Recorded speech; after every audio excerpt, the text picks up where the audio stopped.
اچھا تو اے نبی صلی اللہ علیہ وسلم، شاید تم ان کے پیچھے غم کے مارے اپنی جان کھو دینے والے ہو اگر یہ اس تعلیم پر ایمان نہ لائے۔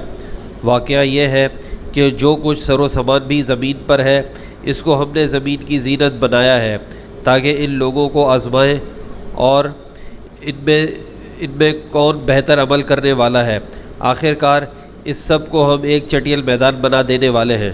یہاں پر دو باتیں ذکر ہوئیں، ایک تو یہ کہ رسول اللہ صلی اللہ علیہ وسلم کا جو غم تھا یا جذبہ تھا کہ وہ چاہتے تھے کہ سارے لوگ جو ہے نا وہ مسلمان ہو جائیں، سب لوگ اللہ پر ایمان لے آئیں، ان کی خواہش تھی، اور اس کے لیے وہ بہت زیادہ جد و جہد کوشش کرتے تھے اور لوگوں کو ہر طرح سے سمجھانے کی کوشش کرتے تھے، لیکن وہ لوگ نہیں جب مانتے تھے تو آپ صلی اللہ علیہ وسلم بہت زیادہ اس کے اوپر غمگین بھی ہو جاتے تھے جب وہ ان کی بات کو مانتے نہیں تھے یا ان کو نعوذ باللہ جھوٹا بھی کہتے تھے۔ جیسے قریش کا یہ وتیرہ تھا کہ وہ بازاروں کے اندر جب آپ صلی اللہ علیہ وسلم دعوت کے لیے تشریف لے جاتے تھے تو آپ کے پیچھے پیچھے جو ہے نا وہ لوگ مقرر کر دیتے تھے جو کہتے تھے اس کی بات مت سنو، نعوذ باللہ کہ یہ شخص جھوٹا ہے۔ جب وہ باہر سے آنے والوں لوگوں کو دعوت دیتے تھے نا، جو پوری دنیا سے آتے تھے لوگ حاجی حج کرنے کے لیے، اس زمانے میں بھی حج ہوتا تھا لیکن اس کے اندر بہت ساری وہ تھیں، غلط باتیں شامل تھیں،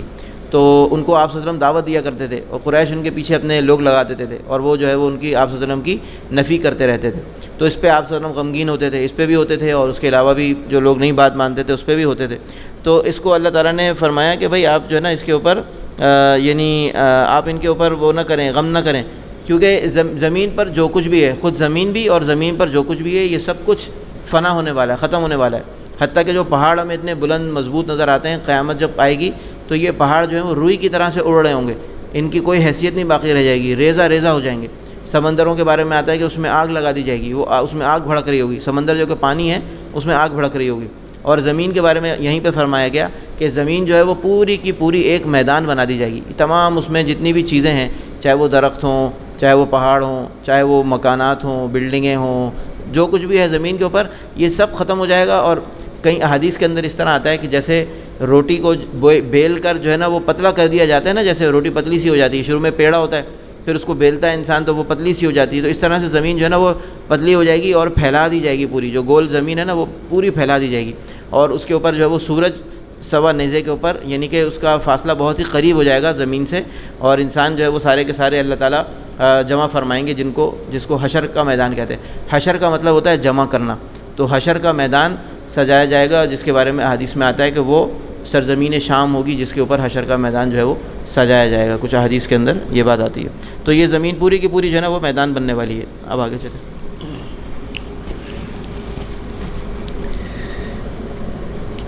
کیا تم سمجھتے ہو کہ غار اور کتبے والے ہمارے کوئی بڑی عجیب نشانیوں میں سے تھے؟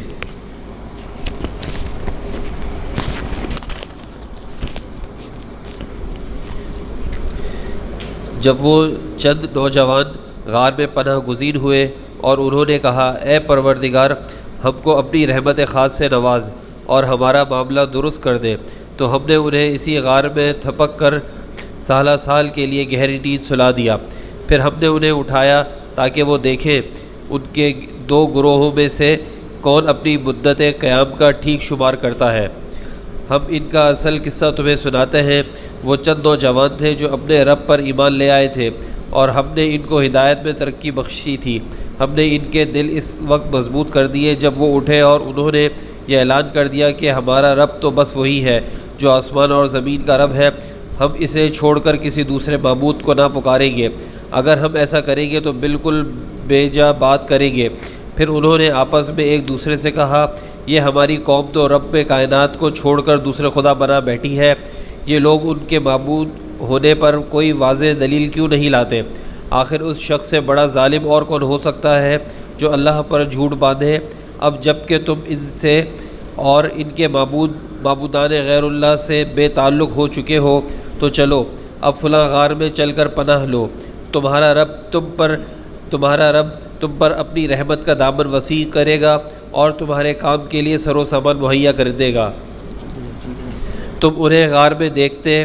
تو تمہیں یوں نظر آتا کہ سورج جب نکلتا ہے تو ان کے غار کو چھوڑ کر دائیں جانب چڑھ جاتا ہے، اور جب غروب ہوتا ہے تو ان سے بچ کر بائیں جانب اتر جاتا ہے، اور وہ ہیں کہ غار کے اندر ایک وسیع جگہ میں پڑے ہیں۔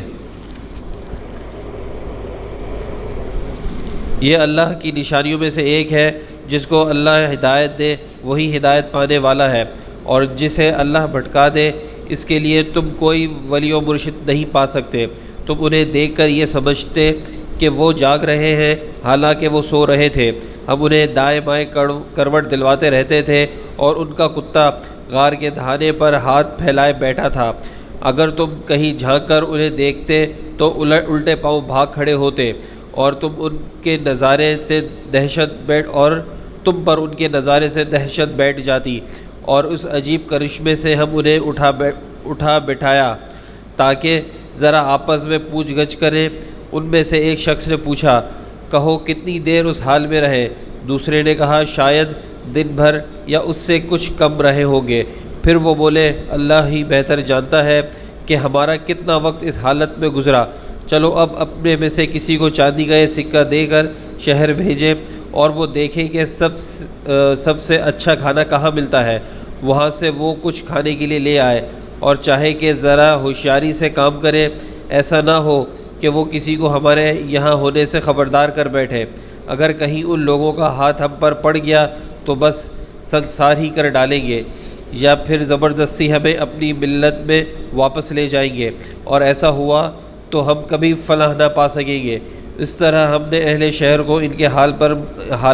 پر مطلع کیا، تاکہ لوگ جان لیں کہ اللہ کا وعدہ سچا ہے، اور یہ قیامت کی گھڑی بے شک آ کر ہی رہے گی۔ مگر خیال کرو، سوچنے کی اصل بات یہ تھی، اس وقت وہ آپس میں اس بات پر جھگڑ رہے تھے کہ اصحاب کہف کے ساتھ کیا کیا جائے۔ کچھ لوگوں نے کہا، ان پر دیوار چن کر ان کا رب ہی ان کے معاملے کو بہتر جانتا ہے، مگر لوگ ان کے معاملات پر غالب تھے۔ انہوں نے کہا، ہم تو ان پر ایک عبادت گاہ بنائیں گے۔ کچھ لوگ کہیں گے کہ وہ 3 تھے اور چوتھا ان کا کتا تھا، اور کچھ دوسرے کہہ دیں گے کہ 5 تھے اور چھٹا ان کا کتا تھا۔ یہ سب بے تکی ہانکیں گے۔ کچھ اور لوگ کہتے ہیں کہ 7 تھے اور 8واں ان کا کتا تھا۔ کہو میرا رب ہی بہتر جانتا ہے کہ وہ کتنے تھے۔ کبھی لوگ ان کی تعداد صحیح جانتے ہیں، پس سرسری بات سے بڑھ کر ان کی تعداد کے معاملے میں لوگوں سے بحث نہ کرو، اور نہ ان کے متعلق کسی سے کچھ پوچھو۔ دیکھو، کسی چیز کے بارے میں کبھی جزاک اللہ خیر۔ اس میں بس 2-3 چیزیں، جو باقی تو سب ہم نے ڈسکس کر لیا۔ ایک بات اس میں یہ آئی کہ جو بھیجا تھا انہوں نے اس کو چاندی کا سکہ دے کر، تو یہ اس کے بارے میں لفظ یہ آیا ہے کہ ازکا طعامن، ازکا سے مراد ہے پاکیزہ تر، یعنی حلال کھانا کہاں ملتا ہے۔ اچھا سے مراد یہاں پہ وہ نہیں ہے کہ ذائقے میں اچھا ہے، یا جو ہے نا وہ فلاں کی بریانی اچھی اور اس طرح کی، تو ایسی بات نہیں ہے کہ کھانے پینے کے شوقین لوگ تھے وہ۔ ان کے اچھے سے مراد کیا تھی؟ پاکیزہ کھانا، کہ وہ حلال کھانا کہاں ملتا ہے، اس میں کوئی وہ نہ ہو مسئلہ حلال اور حرام کے حوالے سے۔ اور ایک اور بات اس میں جو آئی کہ ان کی تعداد کے بارے میں جو ہے وہ بحث کرنے سے منع کیا گیا، کیونکہ اس کے اوپر فضول کی بحثیں جو ہے نا لوگوں نے بہت کی پچھلی امتوں میں۔ یہودیوں کے پاس یہ قصہ لکھا ہوا تھا، تورات جو تھی ان کی کتاب، اس میں یہ قصہ موجود تھا، جس کی وجہ سے انہوں نے یہ سوالات پوچھے تھے۔ تو یہ فضول بحثیں جو ہوا کرتی تھیں، تو اس سے اللہ تعالیٰ نے منع فرمایا کہ ان کی تعداد اہم بات نہیں ہے کہ وہ کتنے تھے، اور وہ جو ہے نا وہ کتنے عرصے وہاں پہ رہے، اس پہ بھی بحثیں ہوتی تھیں کہ وہ کتنا عرصہ رہے وہاں پہ۔ تو اصل بات کیا ہے، اصل اس سے سیکھنے کا سبق کیا ہے کہ بھائی اللہ تعالیٰ جو ہے وہ 300 سال سلا کر بھی زندہ کرنے پر قادر ہے، اور یعنی کہ وہ لوگ زندہ ہی رہے، وہ مردہ تو ہوئے نہیں تھے، وہ زندہ تھے، مگر وہ سوتے رہے اللہ کے حکم سے، اور وہ زندہ رہے۔ تو اصل جو سبق ہے وہ رکھا جائے کہ قیامت جو ہے نا وہ برحق ہے، اور وہ آئے گی، اور ہم سب کو اللہ تعالیٰ جو ہے وہ اسی طرح زندہ فرمائیں گے جس طرح سے کہ اصحاب کہف کو جو ہے وہ اللہ تعالیٰ نے جو ہے وہ اٹھا کے دکھایا۔ اچھا، اب اس میں سے دیکھیں جو عمل کی باتیں ہیں، یہ ہم نے 3 رکوع پڑھ لی اور اس کی تشریح بھی آپ کے سامنے تھوڑی بہت بیان کی۔ اب اس میں سے عمل کرنے کی باتیں کیا ہیں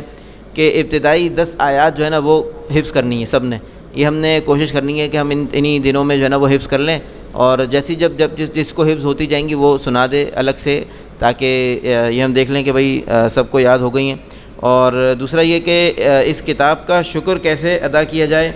تو اور اس میں یعنی اس بات کے اوپر آپ لوگ غور کریں کہ ہم جو ہے نا وہ اللہ تعالیٰ نے ہم پر کتاب نازل فرمائی، اور ہمیں جو ہے وہ ساری تعلیمات سے جو ہے وہ آگاہ کر دیا ہے، تو اس کا شکر کیا ہے، اس کا شکر ہم اللہ تعالیٰ کا کیسے ادا کریں کہ اللہ تعالیٰ نے ہمیں جو یہ سارا علم عطا فرما دیا، اندھیرے میں نہیں رکھا، اور جو ہے نا یہ نہیں کیا کہ جو ہے وہ ہمیں بھٹکنے کے لیے چھوڑ دیا ہو، بلکہ پوری رہنمائی فرمائی ہماری کہ دنیا میں کیسے رہنا ہے، کیا کرنا ہے، کس طرح سے جو ہے وہ اللہ کی عبادت کرنی ہے، کن چیزوں سے بچنا ہے، سب کچھ بتا دیا. تو اب اس کا شکر کیسے ادا کیا جائے، یہ سوالات انشاءاللہ ہم گروپ میں بھی ڈال دیں گے. اچھا، اور ہمارے سامنے جب قرآن کے احکامات پیش کیے جائیں یا نہیں، یا جب ہمارے سامنے دیکھا جائے کہ قرآن کے احکامات نہیں مانے جا رہے، تو اس پر ہمارا کیا رد عمل ہوتا ہے؟ جب ہم دیکھتے ہیں کہ ہمارے سامنے جو ہے نا قرآن کے احکامات کے خلاف کچھ ہو رہا ہے، تو ہمارے اندر کیا کوئی تڑپ پیدا ہوتی ہے، ہمارا کیا رد عمل ہوتا ہے؟ کیونکہ اس کے بارے میں ہے نا حدیث میں کہ افضل درجہ جو ہے ایمان کا وہ یہ ہے کہ جب انسان کے سامنے، مسلمان کے سامنے کوئی ایسا کام ہو رہا ہو جو اللہ تعالیٰ کی تعلیمات کے خلاف ہو، تو پہلا جو ہے نا وہ درجہ یہ ہے کہ اس کو ہاتھ سے اپنے روکے یا اس کو تبدیل کر دے اپنے ہاتھ سے. دوسرا درجہ یہ ہے کہ ہاتھ سے نہیں روک سکتا تو زبان سے جو ہے وہ منع کرے. اور تیسرا یہ کہ اگر زبان سے بھی نہیں منع کر سکتا تو کم از کم دل میں اس کو برا جانے، دل میں اس کے جو ہے نا وہ تھوڑا سا وہ اس کے اوپر جو ہے نا وہ افسوس ہو، اضطراب ہو، اور جو ہے نا وہ اس کو تبدیل کرنے. یہ کمزور ترین درجہ ہے ایمان کا. تو ہمارا کیا رد عمل ہوتا ہے جب ہمارے سامنے ایسی کوئی بات کی جاتی ہے؟ اور اس کے بعد اس میں اصحاب کہف میں نوجوانوں کا ہی ذکر کیوں ہوا ہے، اور نوجوان جو ہے نا وہ کیا کر سکتے ہیں، بوڑھے جو ہے نا وہ کیوں نہیں گئے نکل کے؟ اور آپ صلی اللہ علیہ وسلم کے زمانے میں بھی نوجوانوں نے زیادہ جو ہے نا وہ لبیک کہی، ایمان لانے میں جو پہل کی وہ نوجوانوں نے کی، جس کی وجہ سے قریش کہا کرتے تھے کہ ان کے ساتھ تو بچے ہیں. حضرت علی رضی اللہ تعالیٰ عنہ جیسے بہت کم عمر تھے، قریش میں سب سے پہلے جو ایمان لائے تھے، جو کھڑے ہو گئے تھے دعوت کے اندر، انہوں نے کہا تھا کہ میں آپ کا ساتھ دوں گا، تو وہ نوجوان تھے. تو نوجوان جو ہے نا وہ کیوں ساتھ دیتے ہیں جلدی، اور ان کا کیا ان کا کردار ہونا چاہیے اور کیا ہے ان کا کردار، اور بوڑھے لوگ کیوں ذرا دیر سے جو ہے نا وہ قبول کرتے ہیں بات کو؟ تو اس کے اوپر بھی تھوڑا سا جو ہے وہ یعنی کہ آپ غور کریں اور ان سوالوں کے جوابات تلاش کیجیے گا. یہ گروپ میں بھی ڈال دوں گا میں. اور دین کو بچانے کے لیے جیسے اصحاب کہف جو ہے وہ دنیا کو چھوڑ کر جو ہے وہ چلے گئے غار میں، تو کیا ہمارے اندر بھی کوئی ایسا جذبہ ہے کہ ہم اپنے دین کی خاطر دنیا کی قربانی دے سکیں کہ کبھی ایسا وقت آئے؟ کیونکہ ایسا وقت آئے گا کہ جب انسان کے سامنے دو چیزیں ہوں گی کہ یا تو وہ دنیا بچا لے یا دین بچا لے. تو اس کے بارے میں احکامات ہیں. قیامت کے قریب کے جو فتنے ہیں اس کے احادیث کے اندر یہ تذکرہ آیا ہے کہ ایک وقت ایسا آئے گا کہ انسان کے لیے اس کا بہترین مال جو ہے وہ چند بکریاں ہوں گی، جن کو لے کر وہ پہاڑوں کی طرف اور بارش کے مقامات کی طرف جو ہے وہ بھاگ جائے گا، شہر کو چھوڑ دے گا،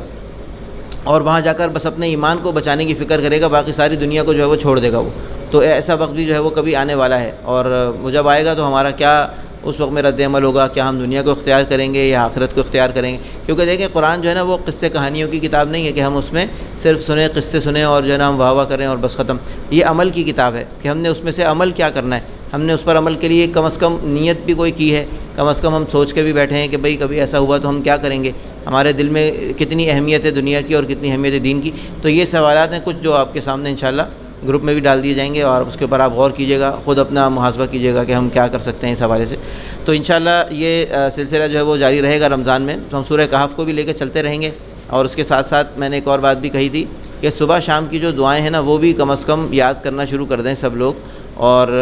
کوشش تو میری ہوگی کوئی کتاب بھی میں لا کر دے دوں، ویسے پہلے بھی ہم نے دی ہیں، تو اگر وہ آپ لوگوں کے پاس موجود ہیں، یا اسلام 360 جو اپلیکیشن ہے اس کے اندر بھی صبح شام کی دعائیں ساری موجود ہیں، تو وہ جو ہے نا وہاں سے یا تو شروع کر دیں، ترتیب وار یاد کرنا. کم از کم جو بسم اللہ الذی لا یضر مع اسمہ شیء فی الارض ولا فی السماء وهو السمیع العلیم، یہ